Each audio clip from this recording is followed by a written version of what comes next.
모든 질병의 시작은 피가 못 도는 데서 비롯되고 치료는 피를 잘 돌게 해주면 끝이 난다. 너무나 중요한 말입니다.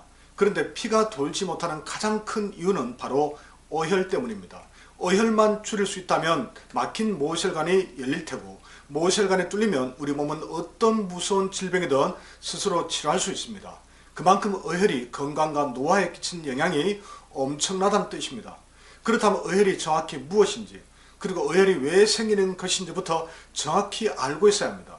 그런 후에 어혈을 제거하는 방법과 도움이 되는 음식까지 더할 수 있다면 이 질병의 고통에서 쉽게 벗어날 수 있지 않겠습니까?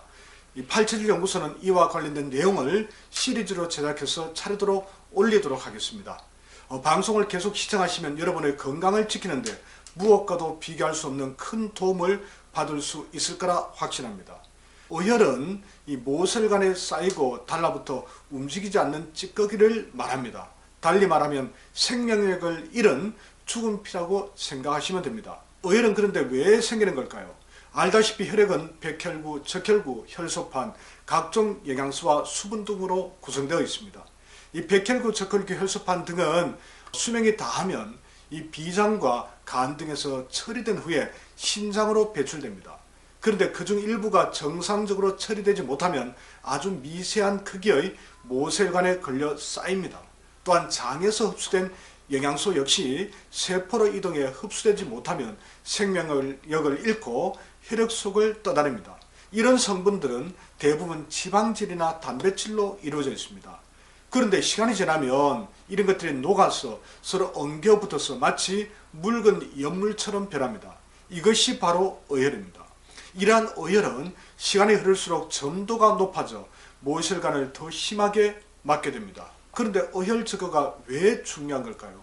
우리 몸은 혈액순환만 잘 이루어지면 웬만해서는 병이 생기지 않습니다. 건강이 무너지고 노화가 빨라지는 것은 탁한 혈액과 관련이 있습니다. 즉 어혈이 모세혈관을 막아 피가 돌지 못하기 때문입니다. 이렇게 모세혈관에 막히면 세포는 맑고 신선하며 영양이 가득한 혈액을 정상적으로 공급받지 못합니다. 대신에 독소가 가득한 혈액이 이 세포로 들어옵니다. 또한 어혈로 모세혈관에 막히면 세포 활동으로 생겨난 찌꺼기를 이 밖으로 배출하지 못해서 세포 기능 역시 점차 망가집니다.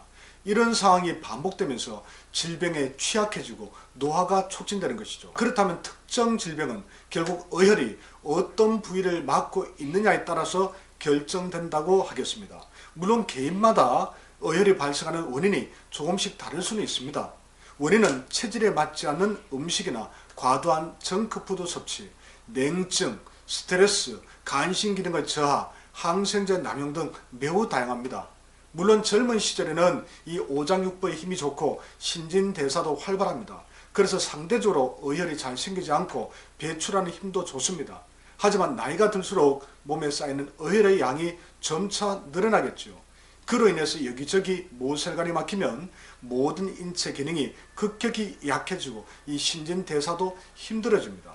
이렇게 인체 기능이 저하되면 어혈을 배출하는 힘이 더 떨어지고 어혈 생성은 더욱 빨라지는 악순환으로 이어집니다.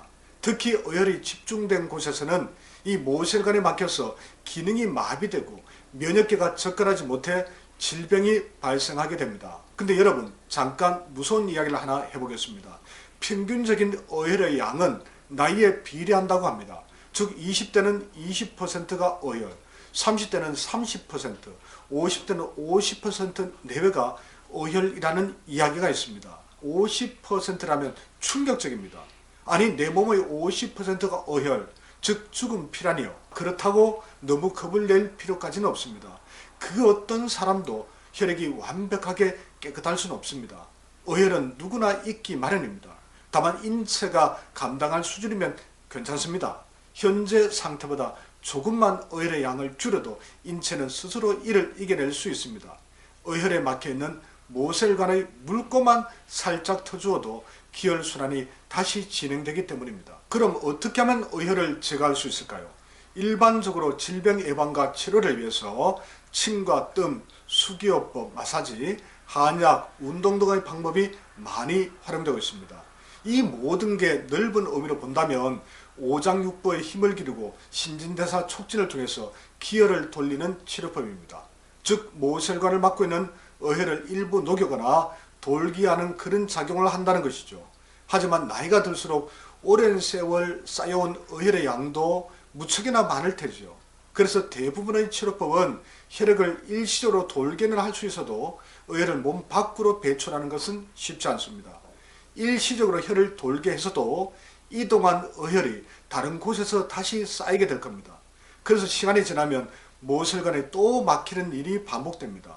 그럼 반복해서 문제를 일으키겠죠. 한마디로 어혈 제거가 만만치 않다는 것입니다. 그러므로 어혈이 지나치게 많을 때는 어떤 치료법도 효과를 발휘하기가 쉽지 않습니다. 몸 밖으로 바로 뽑아내는 게 가장 좋은 방법입니다. 앞으로 언급할 부항요법의 우수함이 바로 여기에 있습니다. 더구나 부항요법은 돈이 들지 않으면서도 어혈 제거 효과가 탁월합니다. 그래서 뜸과 함께 최고의 민중요법이라고 말하는 것이겠죠. 이왕이면 부항요법과 함께 어혈 제거에 좋은 건강식품을 함께 드시면 더 좋습니다. 어혈을 녹이고 혈을 맑게 하며 해독과 찌꺼기 배출에 큰 역할을 하는 간과 신장을 돕는 건강식품을 말하는 것입니다. 그런 식품으로는 제가 늘 강조하는 분말 비타민C, 블루베리 식초, 솔잎기름이 가장 좋습니다. 지금까지 어혈이 생기는 이유와 제거 방법, 그리고 어혈 제거에 좋은 방법과 식품을 중심으로 한번 정리해 보았습니다. 87연구소는 오늘 방송에 이어서 만병의 근원인 어혈 제거에 탁월한 부항요법을 정리해서 시리즈로 계속 소개하고자 합니다. 앞으로 이어질 방송에 많은 관심 부탁드립니다. 오늘 내용이 도움이 되셨다면 구독과 공감 그리고 알림 설정도 꼭 부탁드립니다. 감사합니다.